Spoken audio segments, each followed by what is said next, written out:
Hi guys, this is my channel Bangla style. সবাইকে স্বাগত। তো আজ আমি ওয়ান সাইড ব্রেড বানাবো।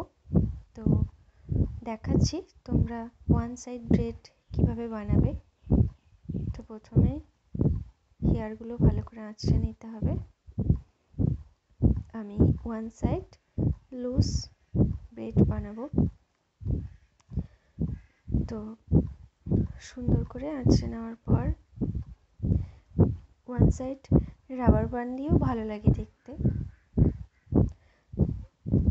তো আমি ওয়ান সাইড রাবার ব্যান্ড দিয়ে লক করার পর একটু ঘুরিয়ে নিচ্ছিলাম যে একটু অন্য ধরনের লাগে দেখতে, সুন্দর লাগে। দেখালাম, তোমরাও এইভাবে বানাবে। তোমরা সাবধানে বানাবে যাতে হেয়ার ফল না হয়ে যায়। তো এরপর একটু আঁচড়ে নিলাম। একটা অন্য ধরনের হেয়ার স্টাইল, শুধুমাত্র এক পাকই দেবে, সুন্দর লাগবে দেখতে। বেশি ঘোরানোর দরকার নেই, বেশি ঘোরালে ওটা গুটিয়ে যাবে। তাই এক পাক দিলেই হবে, সুন্দর লাগবে দেখতে।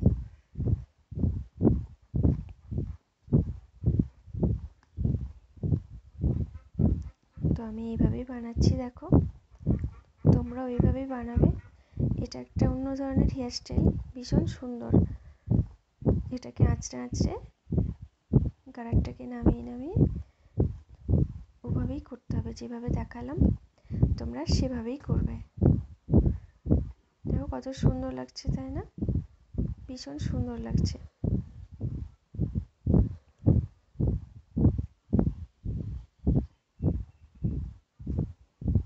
আমি দেখালাম, তোমরা এইভাবে বানাবে। এরকম হেয়ার স্টাইল যে কোনো party wear, office, school, college সব জায়গাতেই যাওয়া যায়। এরপর আর একটা অন্য ধরনের হেয়ার স্টাইল দেখাচ্ছি। লুজ ব্রেড, সিম্পল ব্রেড না, যেটাকে আমরা খিচুড়ি বিরিয়ানি বলে থাকি। তো আমি সেটাই এখন বানাচ্ছি। তো সেটা বানানোর জন্য হেয়ারটাকে ভালো করে আঁচড়ে নিতে হবে। এরপর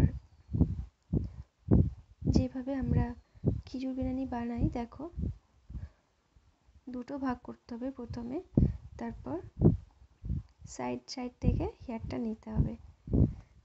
তাহলে কিন্তু খিচুড়ি বিরিয়ানি তৈরি হয়ে যাবে। এই বিরিয়ানিটা আমার ভীষণ ভালো লাগে। যাদের যাদের ভালো লাগে তারা কমেন্ট করে জানাবে। লাইক শেয়ার অবশ্যই তো করতে হবে। ব্রেডটা বানানোর সময় যাদের চুল একটু কম সিল্ক, তারা আঁচড়ে আঁচড়ে বানাবে, তাহলে হেয়ার স্টাইলটা সুন্দর হবে। না হলে অন্যরকম লাগবে দেখতে। আমার চুলটা সিল্ক বলে আমি হাতে করেই আঁচড়ে দিচ্ছিলাম, আর চিরুনির কোনো প্রয়োজন হয়নি। তো যাদের চিরুনির প্রয়োজন আছে তারা আঁচড়ে আঁচড়েই করবে। দেখো কত সুন্দর হয়েছে। আর আমি কিন্তু ভীষণ ধীরে ধীরে দেখাচ্ছি যাতে তোমরা বানাতে পারো। তোমাদের জন্যই ধীরে ধীরে বানাচ্ছি, যাতে তোমরা সুন্দরভাবে বানাতে পারো। তোমরা এমন অনেকজনই আছো যারা বানাতে পারো না, তাদের জন্যই সামনে থেকে দেখানো। তো দেখো কত সুন্দর হয়ে গেল ব্রেড। তো এরপর আঁচড়ে নিতে হবে আর ব্রেডটাকে একটু ফুলিয়ে নিতে হবে। দেখো কীভাবে ফোলাবে, মাঝখান থেকে ফোলাতে হবে, সাইড থেকে টেনে দিলে কিন্তু চুলটাই উঠে যাবে, এসো ফোসো উঠে যাবে, ব্রেডটা সুন্দর লাগবে না। তাই মাঝখান থেকেই ওটাকে ফোলাতে হবে। মাঝখান থেকে ফোলালে ওটা ফাঁকাও হবে না, অথচ এবড়ো খেবড়ো হবে না, অথচ সুন্দর হবে। দেখো কত সুন্দর হয়েছে। তোমাদের জন্য এটা আজকে সামনে থেকে বানিয়ে দেখালাম। পুরো ভিডিওটা দেখার অনুরোধ রইল। কেমন লাগলো সেটা কমেন্ট করে জানাবে। তোমরা বাড়িতে ট্রাই করো, কিছু অসুবিধা হলে কমেন্ট করবে। লাইক কমেন্ট শেয়ার অবশ্যই করতে হবে।